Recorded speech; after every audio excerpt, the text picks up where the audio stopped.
तो आज हम मेवाड़ का इतिहास करेंगे और मोटा मोटी जो ऊपर ऊपर की है वो आपके लिए एक बार मैं बताना चाहूँगा। यहाँ पे ज़्यादा डीप नहीं पढ़ेंगे, अपन जनरल जो नॉलेज है वही लेंगे। तो चलिए शुरू करते हैं बिना किसी देर के। तो दोस्तों यहाँ पे आपको बता देता हूँ कि 1316 ईस्वी में अलाउद्दीन खिलजी की क्या हो गई, मृत्यु हो गई। 1316 में अलाउद्दीन खिलजी की मृत्यु होने के बाद में सिसोदा जो एक जगह है वहाँ का सामंत था हमीर। तो अलाउद्दीन खिलजी ने रतन सिंह को मार दिया था, युद्ध में पराजित हो गए थे और रतन सिंह वीरगति को प्राप्त हुए। उसके बाद में चित्तौड़ पे किसका शासन हो गया, अलाउद्दीन खिलजी का, जो 1316 तक रहा। 1303 में अलाउद्दीन खिलजी ने चित्तौड़ को जीता, 1316 तक वो अलाउद्दीन खिलजी के ही पास रहा। इसके बाद क्या हुआ कि जब रतन सिंह मर गए तो 1316 में अलाउद्दीन खिलजी की मृत्यु होते ही हमीर ने क्या कर लिया, पूरे मेवाड़ पर क्या कर लिया, अपना अधिकार कर लिया। और सिसोदा गांव का सामंत होने के कारण इसने सिसोदा वंश की नींव रखी। यह हमीर को देखो दोस्तों विषम घाटी पंचानन कहा जाता है। इसके अलावा मेवाड़ का उद्धारक कहा जाता है। हमीर के अलावा मेवाड़ का उद्धारक भामाशाह को भी कहा जाता है। इन्होंने मेवाड़ का उद्धारक और रसिक या ग्रंथ में वीर राजा की संज्ञा भी दी गई है। इसको कौन कौन सी संज्ञा दी गई, विषम घाटी पंचानन, मेवाड़ का उद्धारक, रसिक या वीर राजा की संज्ञा इसको दी गई है। उसके समय क्या हुआ है, इसके समय में ये क्या हुआ, नटनी का चबूतरा, एक नटनी का चबूतरा है वो बनाया गया था। नटनी का चबूतरा कहाँ बनाया गया, तो नटनी का चबूतरा दोस्तों पिछला झील के किनारे बनाया गया था। हमीर के पश्चात खेता नाम का जो राजा है, खेत सिंह, वो राजा बने। खेता के बाद में राणा लाखा है वो शासक हुए। और राणा लाखा के समय ही उदयपुर में जावर की खानों की खोज हुई, जहाँ से चांदी की खानें निकली थी। उदयपुर में चांदी की खानें राणा लाखा सिंह या लक्की सिंह के समय खोज की गई। इस समय 14वीं सदी में पिच्छू नाम के बंजारे ने, एक बंजारा आया, चिटीमार बंजारा था, इसने अपने बेल की स्मृति में पिछोला झील का निर्माण करवाया। लाखा के समय क्या हुआ दोस्तों कि इसका एक बेटा था कुंवर चूड़ा। लाखा का बेटा क्या कौन था, कुंवर चूड़ा। इसका विवाह रणमोल राठौड़ की बहन थी हंसाबाई, इसका नारियल लेके आए थे। लेकिन लाखा ने क्या समझा कि ये मेरे लिए है। लाखा उस समय राजा था, किंतु लाखा ने हंसाबाई से खुद क्या कर लिया, विवाह कर लिया। अब हंसाबाई ने विवाह करने से मना किया तो उसने क्या करा, एक शर्त रखी कि जो हंसाबाई से जो पुत्र होगा वो मेवाड़ का शासक बनेगा। कुंवर चूड़ा ने इस शर्त को मान लिया और उन्होंने आजीवन क्या रखे, अविवाहित रहने की प्रतिज्ञा की। और राजस्थान का भीष्म पिता माँ किसको कहा जाता है, कुंवर चूड़ा को कहा जाता है, जिन्होंने आजीवन अविवाहित रहने की कसम खाई। और जो हंसाबाई और लाखा का जो बेटा होगा उसको राज देने का भी उन्होंने प्रॉमिस किया। अब इसके बाद राणा लाखा और हंसाबाई के एक बेटा हुआ जिसका नाम था मोकल, जो मेवाड़ का शासक बनता है। मोकल की हत्या कौन कर देता है, 1433 ईस्वी में चाचा और मेरा नाम के दो व्यक्ति कर देते हैं। मोकल की हत्या कौन कर देता है, 1433 ईस्वी में चाचा और मेरा नाम के दो व्यक्ति कर देते हैं। और वो कुंभा को भी मारना चाहते थे, लेकिन कुंभा बच जाता है। कौन बचाता है, रणमल राठौड़ और मेवाड़ के राघव देव सिसोदिया। मेवाड़ के राघव देव सिसोदिया के प्रयासों से कुंभा सुरक्षित है, वो मेवाड़ का शासक बन जाता है। उनको मेवाड़ का शासक बना दिया जाता है। अब देखो कौन शासक बन गया, राणा कुंभा या कुंभकर्ण। राणा कुंभा या कुंभकर्ण है वो शासक बनता है। कब बनता है, 1433 ईस्वी में, जो कहा कब तक रहता है, 1468 ईस्वी तक रहता है। अब कुंभा के काल में तो स्थापत्य कला बहुत ज़्यादा विकसित हुई है। मेवाड़ में लगभग 84 दुर्ग है, जिनमें से अकेले कुंभा ने 32 दुर्गों का निर्माण करवाया था। अकेले कुंभा ने 32 दुर्गों का निर्माण करवाया, टोटल 84 दुर्गों में से। इसलिए राजनीतिक और सांस्कृतिक दृष्टि से कुंभा का स्थान है बहुत ही महत्वपूर्ण है। इन्होंने 1433 में सारंगपुर के युद्ध में किसको, मालवा के शासक महमूद खिलजी को पराजित किया। और इसी विजय के उपलक्ष्य में उन्होंने 1444 में मेवाड़ में विजय स्तंभ का निर्माण करवाया। वर्तमान में विजय स्तंभ है वो राजस्थान पुलिस का प्रतीक चिन्ह भी है। इस विजय सिंह के वो वास्तुकार थे, वो जेता थे। ठीक है, आगे देखो इनके समय में कौन कौन सी चीज़ें बनवाई गई थी। तो वो है, एक तो इन्होंने विजय स्तंभ बनवाया, एक कीर्ति स्तंभ बनवाया। इसके अलावा कुंभ श्याम मंदिर, जिसको आज मीरा मंदिर के नाम से जाने जाते हैं, ये चित्तौड़ में बनवाया। ये तीनों चीज़ें कहाँ हैं, चित्तौड़ में है। इसके अलावा कुंभलगढ़ दुर्ग का निर्माण करवाया राजसमंद में। मचाना दुर्ग सिरोही में निर्माण करवाया। बसंती दुर्ग का निर्माण सिरोही में करवाया। और इसके अलावा अचलगढ़ दुर्ग का निर्माण आउटबू सिरोही में करवाया। राणा कुंभा क्या थे, एक बहुत ही बड़े संगीत के विद्वान थे। इन्होंने अभिनव भट्टाचार्य भी कहा जाता है। कुंभा ने संगीत राज, रसिक प्रिया, नृत्य रतन, नृत्य रतन कोश और सूड प्रबंध जैसे ग्रंथों की इन्होंने रचना की। और रसिक प्रिया गीत गोविंद पर टीका है। ठीक है, रसिक प्रिया इनकी जो है गीत है वो गोविंद पर टीका है। राणा कुंभा के दरबार में एक शिल्पकार थे जिनका नाम था मंडन। ये बहुत ही बड़े शिल्पकार थे। इन्होंने रूप मंडन का, प्रसाद मंडन और वास्तु मंडन और रूपावतार मंडन नामक ग्रंथों की रचना की थी। रूपावतार मंडन में क्या है, मूर्ति निर्माण के बारे में बताया गया है कि किस प्रकार से मूर्ति निर्माण किया जाना चाहिए। मंडन का भाई था नाथा। इन्होंने वस्तु मंजरी का निर्माण करवाया और पुस्तक की रचना, वस्तु मंजरी की रचना मंडन के पुत्र गोविंद ने। उद्धार गोरिनी द्वार, दीपक व कुंभा के दरबारी कवि कान्य जी व्यास ने एकलिंग जी के ग्रंथ का निर्माण करवाया था, एकलिंग ग्रंथ लिखा था। इसके अलावा दोस्तों देखो 1468 में कुंभलगढ़ दुर्ग में राणा कुंभा की क्या कर दी गई, 1468 में उसके पुत्र उदा ने उसकी हत्या कर दी। इसलिए उदा को क्या कहा जाता है, मेवाड़ का पितृहंता भी कहा जाता है। उदा इसके बाद में शासक बन जाता है। उदा के बाद में राइमल है वो शासक बनता है। उदा को भगा दिया जाता है। राइमल के बाद में उसका पुत्र, एक तो फेमस मेवाड़ में है उड़ना राजकुमार पृथ्वीराज सिसोदिया। इसके बाद में देखो दोस्तों जो बनता है राणा सांगा या संग्राम सिंह है, 1509 से 1528 के बीच में शासक बनता है, जिसको हिंदूपत की उपाधि दी गई थी। 1509 से में राज्याभिषेक हुआ इनका, 5 मई 1509 को राज्याभिषेक हुआ और 30 जनवरी 1528 को इनकी मृत्यु हो जाती है। अब एक बार वापस चलते हैं कि कुंभा का ही पुत्र था राइमल। इसने उद्दा को मेवाड़ से भगा दिया और खुद शासक बन गया। अब राइमल के 3 बेटे थे, पृथ्वीराज सिसोदिया जो बहुत तेज धावक था, बहुत स्पीड में चलता था जब सेना लेकर चलता था, इसलिए उसको उड़ना राजकुमार की संज्ञा दी जाती है। और एक था उनका पुत्र, राइमल का पुत्र जगमाल, और एक था महाराणा सांगा। ये तीनों राइमल के पुत्र थे।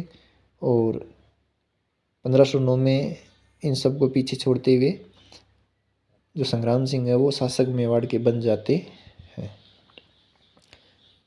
अब आ जाता है आपका राणा सांगा। सांगा बहुत ही तगड़ा विद्वान एक शासक था।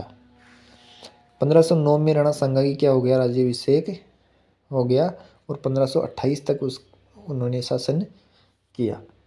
तब दिल्ली पर कौन था, सिकंदर लोदी। राणा सांगा के समय दिल्ली का शासक था सिकंदर लोदी। और 1505 में उसने क्या करवाया, आगरा की स्थापना करवाई।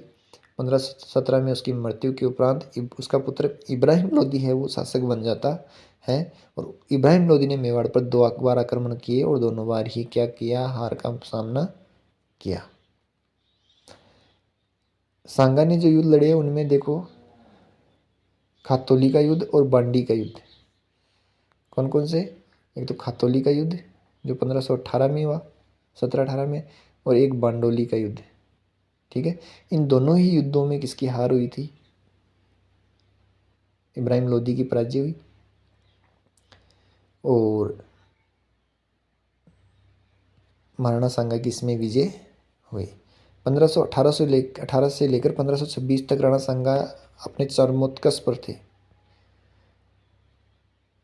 इसके अलावा 1519 में राणा सांगा ने गागरोन के युद्ध में मालवा के शासक मोहम्मद खिलजी सेकंड को भी क्या कर दिया था? पराजित कर दिया था। ठीक है, तो राणा सांगा ने खातौली का युद्ध लड़ा, बांडी का युद्ध लड़ा धौलपुर में। इसके अलावा इन्होंने इब्राहिम लोदी से लड़े। 1519 में गागरोन का युद्ध है वो मोहम्मद खिलजी द्वितीय के साथ में लड़ा। ठीक है, इसके बाद में पानीपत प्रथम का युद्ध आता है कि जो मुगल शासक है उनका राणा सांगा के साथ में जिसे तालमेल बैठता है। तो पहले पानीपत का युद्ध हुआ जो मुगल शासक बाबर और अब इब्राहिम लोदी के बीच में होता है। इस युद्ध में है वो विजय कौन होता है? बाबर जीत जाता है और उसने भारत में मुगल वंश की नींव डाल देता है। 1527 में बाबर और राणा सांगा के मध्य 2 बार युद्ध होता है। पहला युद्ध तो होता है फरवरी 1527 में जो बयाना में, जिसमें सांगा विजयी होता है। और दूसरा युद्ध होता है 17 मार्च 1527 में, जिसमें खानवा का युद्ध होता है। और इस खानवा के युद्ध में बाबर क्या होता है? जीत जाता है और इब्राहिम लोदी राणा सांगा हार जाता है। खानवा का युद्ध है उसमें बाबर की संयुक्त सेना आती है, मुगल सेना आती है पूरी, बाबर की सेना। इसमें राणा सांगा विजय नहीं हुआ था दोस्तों, यहाँ पे थोड़ा सा करेक्शन करेंगे। वो राणा सांगा यहाँ पे विजय नहीं होता है, राणा सांगा की यहाँ पे हार हो जाती है। इस युद्ध में देखो दोस्तों, राणा सांगा का जो साथ देने वाले थे वो थे मारवाड़ के तो मालदेव, गंगा के पुत्र मालदेव ने इस युद्ध में राणा सांगा का साथ दिया। 4000 सैनिकों के साथ में वो आए थे। बीकानेर के कल्याणमल ने खानवा के युद्ध में सांगा का साथ दिया। आमेर के पृथ्वीराज कछुआ ने राणा सांगा का साथ दिया। हसन का मेवाती जो खानवा के युद्ध में राणा सांगा क्या थे? सेनापति थे। इसके अलावा चंदेरी का मेदिनी राय राणा के पक्ष में लड़ा। बांगड़ या डूंगरपुर का रावल उदयपुर सिंह व खेत सिंह, इन्होंने राणा सांगा का साथ दिया। देवलिया के राव बाग सिंह ने राणा सांगा का साथ दिया। ईडर के भारमल ने और इसके अलावा झाला अज्जा ने राणा सांगा की मदद की थी। बाबर ने इस युद्ध में क्या नाम दिया दोस्तों? इस युद्ध में जिहाद, धर्म युद्ध का नाम दिया था। और इस युद्ध में बाबर की क्या हो गई? विजय हो गई। बाबर ने गाजी की उपाधि धारण की। खानवा के युद्ध में जीतने के बाद बाबर ने गाजी मतलब विश्व विजेता की उपाधि धारण की। और 1528 में सांगा को किसी सामंत ने जहर देकर मार दिया। इसके बाद में मांडलगढ़ नामक स्थान पर, भीलवाड़ा के मांडलगढ़ स्थान पर उनको क्या किया गया? दफनाया गया, जहाँ पे उनकी छतरी या समाधि बनी हुई है। ठीक है, इसके अलावा देखो दोस्तों, राणा सांगा के शरीर पर थे वो 80 घाव थे, 80 से अधिक घाव थे। कर्नल जेम्स टोड ने इसको मानव शरीर का खंडहर या सैनिकों का भग्नावशेष कहा है। ठीक है दोस्तों, थोड़ी सी जानकारी राणा सांगा के बाद में अपन चलते हैं कि मीराबाई और प्रताप की क्या थी? ताई थी। और भोजराज थे, उनकी क्या थी? वो पत्नी थी। भोजराज की मृत्यु रतन सिंह 1525 में भोजराज की क्या हो जाती है? मृत्यु हो जाती है। उसके बाद में रतन सिंह शासक बनता है जो 1528 से लेकर 1531 तक शासक रहता है। फिर 31 से लेकर 36 तक विक्रमादित्य या विक्रम सिंह है वो शासक बनता है। और 1536 के बाद में विक्रमादित्य की हत्या कौन कर देता है? बनवीर। और उसके बाद में उदय सिंह शासक बन जाता है 1537 से, जो 1572 तक रहता है। उदय सिंह दोस्तों 1537 से 72 शासक बनता है और 72 से लेकर 97 तक राणा प्रताप शासक बनता है। इसके बाद में अमर सिंह आ जाते हैं। अमर सिंह है 1597 से 1560 तक मेवाड़ का शासक रहता है। अमर सिंह के बाद में उनका बेटा है करण सिंह जो शासक बनता है। करण सिंह के बाद में उनका बेटा जगत सिंह 1628 से 1652 तक शासक बनता है और 1652 से लेके 1680 तक राज सिंह शासक बनता है। और राज सिंह ने ही किसका निर्माण करवाया था? राजसमंद झील का निर्माण करवाया था, राजसमंद कस्बा बसाया था और यहाँ पर उत्तरी जो किनारा है वहाँ पे राज प्रशस्ति का निर्माण करवाया था 25 शिलालेखों पर, जो किसके बने हुए हैं? संगमरमर से निर्मित है। इतना हो गया। अब विक्रम सिंह या विक्रमादित्य ने रिश्वत दी और बाबर ये जो बहादुर शाह ने उस टाइम पे आक्रमण किया था तो उसको तो वापस भेज दिया। और 1536 ईस्वी में दासी पुत्र बनवीर ने कौमुदी महोत्सव के दौरान विक्रम सिंह की या विक्रमादित्य की हत्या कर दी।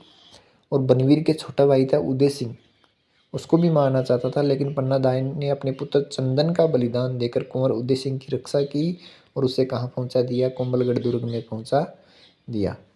पन्ना दाई को मेवाड़ के इतिहास में उसकी स्वामी भक्ति के लिए जाना जाता। आशा सिंह देवपुरा कौन थे? अब थोड़ा सा इसके बारे में भी अध्ययन कर लेते हैं। तो उस समय आशा सिंह देवपुरा कुंभलगढ़ दुर्ग के क्या थे? किलेदार थे। तो उनका पालन पोषण किसने किया था? आशा सिंह देवपुरा ने किया था। पाली के अखेराज चौहान ने अपनी पुत्री जयंताबाई का पाली के अखेराज चौहान ने क्या किया? अपनी पुत्री जयंताबाई का विवाह किसके साथ कर दिया? उदय सिंह के साथ कर दिया, जो क्या थी? महाराणा प्रताप की क्या थी? मदर थी, मम्मी थी। 1540 में जयंताबाई ने राणा प्रताप को जन्म दे दिया और मेवाड़ के सामंतों ने बनवीर को क्या कर दिया? गद्दी से उतारा और उदय सिंह को मेवाड़ की गद्दी का शासक बना दिया। तो उदय सिंह है 1540 में, तो देखो इनकी 1540 में प्रताप का जन्म हुआ था, 1540 में है ना प्रताप का जन्म होता है। और उससे पहले क्या किया था? जो बनवीर था उसको गद्दी से उतार कर मेवाड़ का शासक किसको नियुक्त कर दिया? उदय सिंह को। आरंभ में उदय सिंह ने क्या किया? शेरशाह सूरी की अधीनता स्वीकार की और उसके बाद में कलिंजर का युद्ध हुआ 1545 में, जिसमें क्या हुआ? एक विस्फोटक पदार्थ से शेरशाह की मृत्यु हो जाती है और उदय सिंह ने अपने आप को स्वतंत्र घोषित कर देता है। अब बन जाता है उदय सिंह मेवाड़ का शासक और मेवाड़ की उदयपुर की स्थापना करता है सबसे पहले 1559 में। 1459 में तो जोधपुर की स्थापना हुई थी और 1559 में उदयपुर की स्थापना होती है। ठीक है, 100 साल बाद में। इसके अलावा उदय सिंह ने उदयपुर झील का निर्माण करवाया, उदयपुर सागर झील का निर्माण करवाया। अकबर ने उदयपुर के समय आक्रमण किया था 1567-68 में, जिसमें उदय सिंह के सेनानायक थे जयमल और फत्ता। पन्ना नहीं है, फत्ता है ना, जयमल और फत्ता।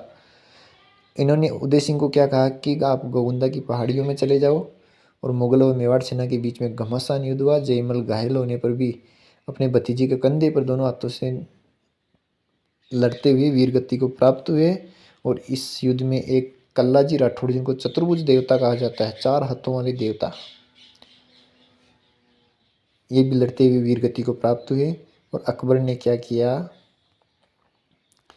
30,000 युद्धबंदियों को क्या कर दिया? मरवा दिया, जो अकबर के जीवन का एक धब्बा है, इतिहास में एक कलंक है। और इस कलंक को धोने के लिए उसने क्या किया? जयमल और पत्था की पाषाण से निर्मित मूर्तियां आगरा के दुर्ग में स्थापित करवाई। 1572 में क्या होता है? गोगुंदा की पहाड़ियों में उदय सिंह का निधन हो जाता है। 1572 में गोगुंदा की पहाड़ियों में ही उदय सिंह का निधन हो गया। इसका मतलब वो मेवाड़ को वापस नहीं जीत पाए। 1572 में जैसे ही महाराणा उदय सिंह की मृत्यु होती है तो वहाँ के जो सामंत थे उन्होंने 1572 में प्रताप को क्या बना दिया? शासक बना दिया, जो 1597 तक शासक बने रहे। प्रताप थे वो योग्य शासक थे। तो प्रताप योग्य शासक थे, लेकिन वो छोटे थे और कीका के नाम से फेमस थे। और वो जो भील आदिवासी थे उनके बीच में रहते थे और उनके साथ में ही उनकी हेल्प किया करते थे, इसलिए वो सब लोगों के बीच में, आम जनता के बीच में फेमस थे। तो महाराणा प्रताप को क्या बना दिया गया, फिर राजा बना दिया गया 1572 में। इनका जन्म कहाँ पे हुआ था, कुंभलगढ़ दुर्ग में हुआ था 9 मई 1540 को। इनकी माता का नाम जयंताबाई था, जो पाली के राजा की बेटी थी। प्रताप का उपनाम था कीका और इनका राज्याभिषेक देखो, उदय सिंह की मृत्यु गोगुंदा की पहाड़ियों में हुई, तो वहीं पर उनका राज्याभिषेक किसका कर दिया गया, प्रताप का राज्याभिषेक कर दिया। और राणा प्रताप को उत्तराधिकार में अकबर जैसा शत्रु मिला और मेवाड़ का पूरी तरह से उजड़ा हुआ राज्य प्राप्त हुआ था। लेकिन प्रताप ने हार नहीं मानी और अकबर ने राणा सांगा के पास क्या भेजे, राणा प्रताप के पास में 4 दूत मंडल भेजे कि प्रताप को समझाओ और अधीनता स्वीकार करवाओ। तो अधीनता स्वीकार कराने के लिए 4 दूत मंडल भेजे, जिनका नाम आप जमा भट्टो इसे याद रख सकते हो। जय का मतलब जलाल खां, मैं का मतलब मान सिंह, पह का मतलब भगवान दास और टै का मतलब टोडरमल। तो ये 4 जने भेजे थे। अब इनको भी याद देखो कैसे रखोगे आप। नवंबर 1572 में भेजा था जलाल खां को, ये मुस्लिम था। इसके बाद में जो आगे तीनों आते हैं वो हिंदू है। आगे तीनों आते हैं वो कौन है, हिंदू है। जून 1573 को तो किसको भेजा गया, मान सिंह।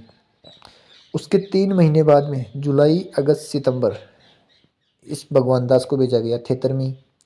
उसके फिर 3 महीने बाद में दिसंबर में टोडरमल को भेजा जाता है।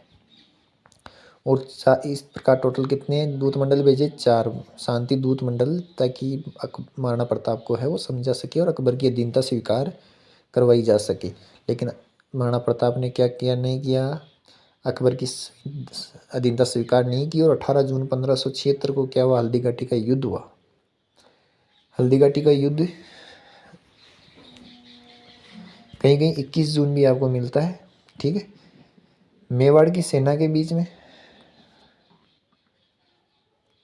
और मुगल सेना के बीच में युद्ध होता है, जिसमें राणा प्रताप के जो सेनापति थे वो हकीम खां सूर थे और जो मुगल सेना के जो सेनापति थे वो मान सिंह थे। और आसफ खां भी इसमें साथ में ही आए थे मुगल सेना की तरफ से।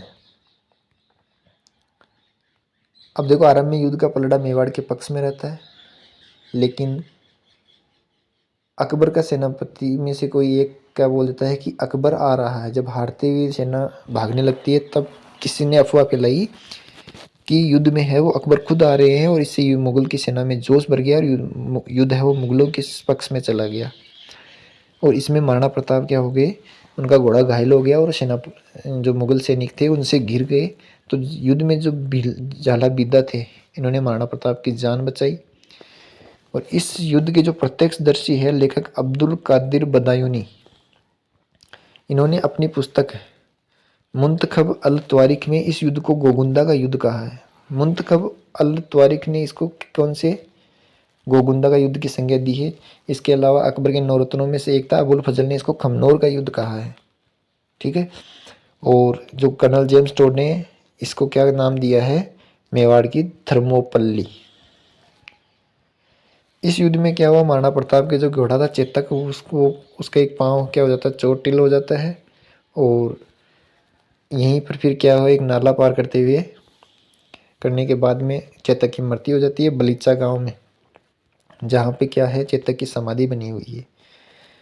पाली जिले का एक भामाशाह था, पाली जिले का एक व्यक्ति था, बढ़िया था, जिसका नाम था भामाशाह, जिसने 20 लाख स्वर्ण मुद्राएं किसको दी थी, प्रताप को भेंट की थी, जिसकी वजह से मेवाड़ की जो अर्थव्यवस्था है उसमें सुधार किया गया। और राणा प्रताप ने आखिर तक मुगलों से क्या रखा, युद्ध जारी रखा। इसके बाद में थोड़ा सा आगे चलते हैं तो दोस्तों दिवेर का युद्ध होता है 1582 में। 1582 में कौन सा युद्ध होता है, दिवेर का युद्ध। इस युद्ध में राणा प्रताप के पुत्र है वो अमर सिंह ने महत्वपूर्ण भूमिका निभाई थी। 1576 में क्या हो गया, हल्दी घाटी का युद्ध हो गया। और इसके 6 साल बाद में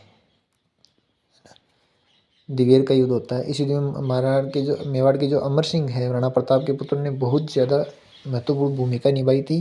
और इसको मेवाड़ का मैराथन कहते हैं, क्योंकि इसको अमर सिंह ने भाग भाग के दौड़ा दौड़ा के मारा था। जो मुगल सेना है उसको दौड़ा दौड़ा के मारा था। और इसके बाद में राणा जो प्रताप है उसकी थोड़ी सी बहुत विजय हो जाती है, और उन्होंने नई राजधानी किसको बना देते हैं, वो सावंत को अपनी नई राजधानी बना देते हैं। और इसी प्रकार 1597 को क्या होता है, महाराणा प्रताप की धनुष पर प्रत्यंचा चढ़ाते समय, जो डोरी चढ़ाते समय उनकी क्या हो जाती है, मृत्यु हो जाती है। और उनका अंतिम संस्कार है वो बारडोली में किया जाता है। बारडोली कहाँ है, उदयपुर में स्थित है। और बारडोली में राणा प्रताप की समाधि बनी हुई है। और यहाँ पर 8 खंभों की छतरी बनी हुई है। ठीक है, 8 खंभों की छतरी कहाँ बनी हुई है, बारडोली में, याद रह जाएगा। आगे चलते हैं। इसके बाद में देखो 1597 में जैसे ही महाराणा प्रताप की मृत्यु होती है, 1597 में ही अमर सिंह क्या बन जाता है, राजा बन जाता है, जो 1520 तक रहता है, लगभग 23 साल तक। 15 फरवरी 1615 को मुगलों के साथ में क्या कर लेते हैं, अमर सिंह अपने सामंतों के द्वारा समझाने पर मुगलों से संधि कर लेते हैं, जो अमर सिंह और जहांगीर के मध्य होती है। अकबर, अब तक अकबर भी नहीं रहा था, और महाराणा प्रताप की मृत्यु हो जाती है। महाराणा प्रताप की मृत्यु पर अकबर है वो शोक मनाता है। उसके बाद में जहांगीर के और अमर सिंह के बीच में क्या होती है, संधि होती है। इस संधि में मैगजीन दुर्ग में हस्ताक्षर किए। जहांगीर ने इस संधि पर कहा, दुर्ग मैगजीन का दुर्ग जो अजमेर में है, इस पर हस्ताक्षर किए। 1615 में सर टॉमस में मैगजीन दुर्ग में जहांगीर से प्रथम बार मिला था। सर टॉमस से भी मैगजीन दुर्ग में जहांगीर है वो सबसे पहले मिले थे। इससे सीधे मेवाड़ या मुगलों की इससे सीधे क्या हो गया, मेवाड़ है वो मुगलों के अधीन हो गया था। और 1620 में अमर सिंह का देहांत हो गया। अमर सिंह के बाद में जगत सिंह और राज सिंह है वो शासक बनते हैं। अब आ जाता है राज सिंह 1652 में, महत्वपूर्ण शासक। इसने औरंगजेब को 3 बार पराजित किया। मेवाड़ के शासकों में राणा राज सिंह ने मुगलों के से प्रतिरोध की नीति अपनाई। ये मुगलों से पंगा लेता रहता था। और राज सिंह, उसने औरंगजेब को 3 युद्धों में पराजित किया। उसने राजसमंद झील का निर्माण करवा दिया। और उसके उत्तरी भाग में नौचौकी नाम से एक विख्यात राज प्रशस्ति, नौचौकी नाम से एक उत्तरी भाग में एक जगह है जहाँ पर इसने राज प्रशस्ति लिखवाई, जो विश्व का सबसे बड़ा लेख है, प्रशस्ति है।